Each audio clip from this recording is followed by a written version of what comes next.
Hello everyone, welcome back to my channel. I am Sneha and you are on Biology Hub. So in our previous video, we have discussed about blood components, that is your plasma, RBC, WBC and platelets. लेकिन ये blood components रहते कहाँ हैं? क्या ये cell के बाहर ऐसे बिखरे हुए रहते हैं? नहीं, they are present inside the blood vessels. अब ब्लड वेसल्स क्या है?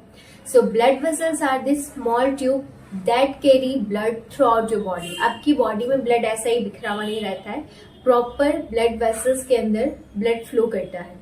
Now blood vessels are the part of your circulatory system and they work closely with your heart. Now हमारे पास 3 तरह की ब्लड वेसल्स है.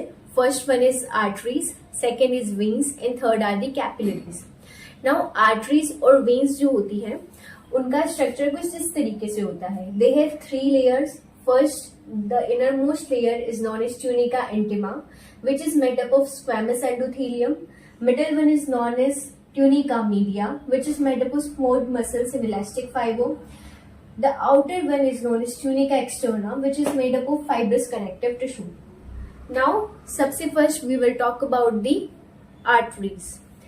So, arteries are the vessels that carry blood away from the heart. Heart से body organs तक blood ले जाने का काम होता है आर्टरीज का. And they carry oxygenated blood. वो ऑक्सीजनेटेड ब्लड लेके जाती है. ओके, मींस उसके अंदर PCO2 का कंसेंट्रेशन ज्यादा होता है as compare to PCO2. Only pulmonary artery that carry deoxygenated blood from heart to lungs.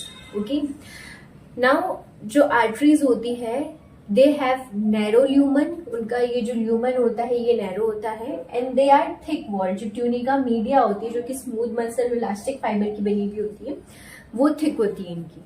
So why it is thick? Lumen narrow क्यों है और वॉल थिक क्यों है? क्योंकि हार्ट से बहुत प्रेशर से ब्लड आता है. ठीक है, क्योंकि हार्ट से जब भी प्रेशर से ब्लड आएगा तभी जो आपके एंड ऑर्गन से जो भी फ्रॉम आपका जो टो है, टिप ऑफ द फिंगर है, वहां तक ब्लड जाना है तो बहुत प्रेशर से ब्लड पंप होता है. इतना प्रेशर हैंडल करने के लिए जो आर्टरीज होती है उसकी वॉल्स थिक होती है. और ल्यूमन नैरो क्यों है? ताकि ये प्रेशर जो है थ्रू आउट जो भी एंड ऑर्गन है जहां तक ब्लड पहुंचना है वहां तक ये प्रेशर मेंटेन रहे, इसलिए. Okay, now next is your veins. So veins का भी सेम कंपोजिशन होता है, बट वेन्स जो होती है वो आपके बॉडी ऑर्गन से हार्ट तक ब्लड लेके जाती है. ओके, बॉडी ऑर्गन से वापस हार्ट तक ब्लड ले जाने का काम होता है वेन्स का. ओके, अब वेन्स जो है वो डीऑक्सीजनेटेड ब्लड कैरी करती है एक्सेप्ट द पल्मोनरी वेन जो कि ऑक्सीजनेटेड ब्लड लेके जाती है from lungs to heart. Now जो वेन्स है उनका ल्यूमेन जो है वो भी बड़ा होता है और वो थिन वॉल्ड होती है. मतलब उनकी जो ट्यूनिका मीडिया होती है वो थिन होती है क्योंकि वेन्स के ऊपर बॉडी ऑर्गन से हार्ट पे जा रहा है तो इतना ज्यादा प्रेशर नहीं होता है. नेक्स्ट थिंग, वेन्स के पास वॉल्व्स प्रेजेंट होते हैं. वॉल्व्स इस तरीके के स्ट्रक्चर होते हैं जो कि ब्लड के बैक फ्लो को या किसी भी चीज के बैक फ्लो को प्रिवेंट करते हैं. नाउ वेन्स को वॉल्व की जरूरत क्यों है? क्योंकि पहला तो इतने प्रेशर से वहां पे ब्लड नहीं जा रहा है. सेकंड, जैसे कि हमारे लेग्स हो गए, जो लोअर बॉडी हो गई वहां से ब्लड आ रहा है. ऊपर अपर बॉडी से तो आ रहा है तो टुवर्ड्स द ग्रेविटी सपोर्ट कर दी थी, लेकिन लोअर बॉडी से जब ब्लड आता है तो अगेंस्ट द ग्रेविटी ब्लड को आना पड़ता है. तो ब्लड का वापस बैक फ्लो ना हो उसको प्रिवेंट करने के लिए वॉल्स होते हैं वेन्स के अंदर. आर्टरीज के अंदर कोई वॉल्स नहीं होती क्योंकि वहां इतनी प्रेशर से ब्लड आ रहा है कि उसके कोई ब्लड फ्लो के चांसेस ही नहीं. Now next is capillaries. Capillaries is made up of a single layer. उसमें कोई एक्सटर्ना इंटरना ये नहीं होती है, सिर्फ एक single layer of endothelium present होती है. Why? Because the main exchange between the tissue and your blood of whether it is of oxygen, carbon dioxide, nutrients, waste material that is take place at the level of capillaries.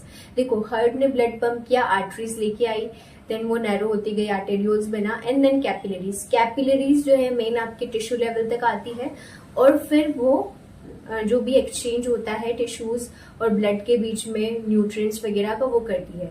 Then सारा waste product ले करके carbon dioxide वगैरह ले करके then capillaries जो है वो veins के पास जाती है, देन वेन्स वापस वो हार्ट को रिटर्न कर देता है। आर्टरीज और वेन्स के लेवल पे कोई एक्सचेंज नहीं होता है, exchange eight the level of capillaries होता है। ठीक है, तो समराइज करते हैं। आर्टरीज, सबसे पहले आर्टरीज की बात, they carry away blood from the heart. They carry oxygenated blood except the pulmonary artery. They have a very small, very narrow lumen. They are thick walled और कोई valves present नहीं होती है। Now next are veins. Veins carry blood towards the heart. Heart तक blood लेके आती है, उनका wide lumen होता है, thin walled होती है और उनके पास valves present होती है। Now capillaries, तो capillaries एक single layer endothelium की vessel होती है। मेनली इसका काम एक्सचेंज का होता है। ठीक है, एवरी टिश्यू एवरी सेल तक ये पहुंचती है। So that was a quick and clear explanation about the blood vessel. If this helped you, please make sure to like the video and subscribe for more such class 11 biology topics. If you have any doubts, drop a comment or want videos on any other chapter. So see you in next one. तब तक के लिए keep learning, keep growing.